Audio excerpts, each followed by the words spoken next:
Race 5 at Ascot jumps at 3:15. It's the Crown Perth Handicap over 1,000 metres. And we'll go to Pinjarra to have a look at the last start performance of Firemaker. Outside goes Klondike Kenny at the top of the straight. Further back behind them, Firemaker looking for an inside run. Tycoon Legend looking to get around heels, but in bad traffic at the 200. Klondike Kenny races up. It grabs the lead. It's Klondike Kenny a length in front. Lady Legine giving chase down the outside. Keeper's Tail with Metro Boy against the fence, but Klondike Kenny won the last, flashing through late.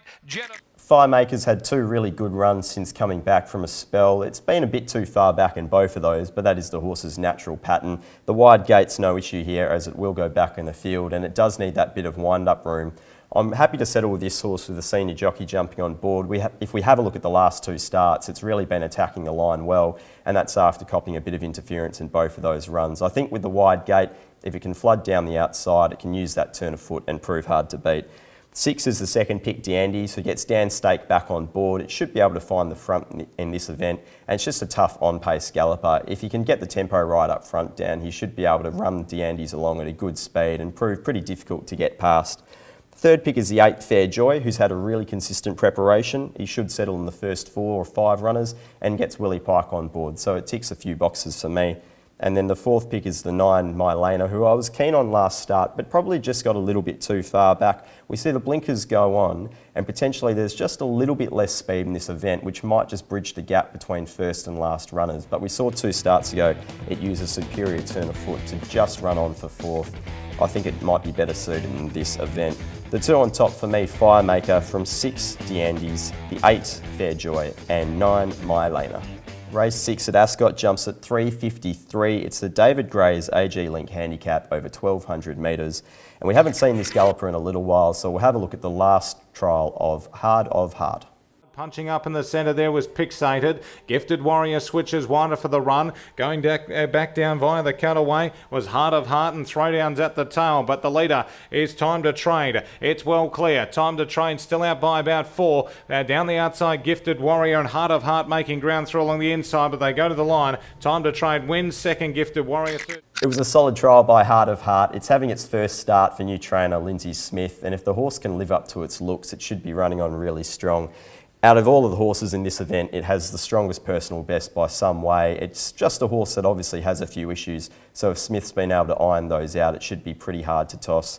Second pick is the 3, Inflation, who trialled really nicely with Mitchy Pateman on board. It was 1.4 lengths over Recharger, sat in the breeze and was just really strong through the line without being asked. It does look like it should be able to lead this event from gate 3, and Chris Parnham's taking the ride and he's in super form at the moment. Third pick is the 4, Patristic, who really wasn't suited at all first up. 3 wide, no cover. It was brave in defeat, and it seems to map perfectly here today. It's coming off a personal best run, and really with any luck in running, it should be pretty strong through the line. It looks a nice each-way chance. And then the 6 is Stella Ann, 4th pick. It's jumped a very short favourite at Bunbury, got itself into a position outside the leader on what was a very slowly run race. And I'm not sure if the gate necessarily suits it as much this time round, but it should be able to find itself in a position of cover. And if it can run up to its best form, it should be thereabouts towards the end. The 1 on top for me, Heart of Heart, from 3, Inflation, the 4, Patristic, and 6, Stella Ann. Race 7 at Ascot jumps at 4:30. It's the Tab Touch Better Your Bet handicap over 1,600 metres. And for our last start, Horse in Focus, we'll have a look at Universal May, seen here at Ascot.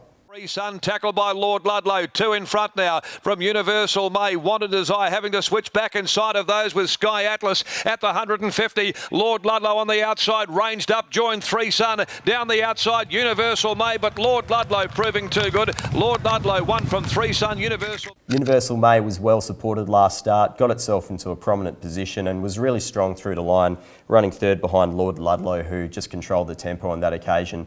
It does have a slightly sticky gate from 8, but I suspect Sean O'Donnell will try and ride the horse just a fraction quieter to seek a bit of cover. And if it can run up to any of its last 3 starts, it should be strong through the line. Second pick is the 5, Tycoon Target, who's just had a bit of a let-up, but we go back to that last start performance. It was pretty strong just behind Wanted Desire, who really flashed home along the outside. On this occasion, Tycoon Target had to make a bit of running through the field. So if the horses returned in good order, it should be thereabouts running on late. Third pick is the 10, Every Mile a Memory, who really just seems to draw a lot better in this event. Blinkers go on, Pike sticks, or goes back on the horse, I should say, and really it maps to improve a heck of a lot in this event. And then fourth pick is the 2, Geiger Gem, who does race with a bit of versatility. Last start we saw it supported, it managed to settle in the breeze and was pretty strong through the line. It just got collared by Midnight Sky in the last stride or two. So really, if there's not too much tempo up front, this galloper can roll forward and try its hand up front. For me, 8 on top, Universal May, from 5, Tycoon Target, the 10, Every Mile a Memory, and 2, Geiger Gem. That brings us to the last at Ascot. It's race 8, jumping at 5.10. It's a Magic Millions handicap at over 1,200 metres. And our horse in focus, it's a first starter here in WA, so we'll have a look at its most recent trial. That horse is Rockefeller. Up now, Special Reward on the outside. He makes a line of 3. Rockefeller 2 lengths away in 4th. Settlers Creek was back there in 5th. As going to the lead now, Special Reward had hit the top, comes away from Patristic to lead by 1.5. Rockefeller moving into 3rd, but Special Reward down to the line will win well. And Special Reward has beaten Rockefeller, Patristic, Settlers. Rockefeller's having its first start here in WA. It's trialled twice now behind Cup Night and Special Reward, and in both of those occasions it was allowed to find itself a bit of cover midfield or so. The first trial it took a while to get clear, but when it did, it showed a nice turn of foot over the concluding stages. From 14, I think Sean McGrady will take the horse back through the field, find cover, and if he can use that turn of foot that we've seen over East, it should be pretty hard to beat. Second pick is Sigil, who really is able to run on very nicely for placings. In fact, ever since we've seen it with Simon Miller, the worst it's finished is 5th, although it just hasn't won any of those events.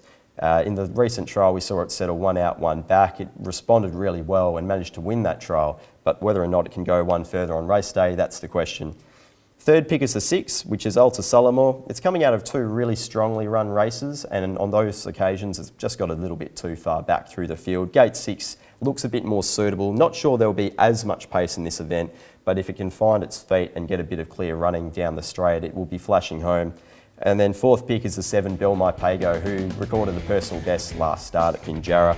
It maps okay, gets Willie Pike on board. It does tick a few boxes, but this does look against a few harder opponents this time.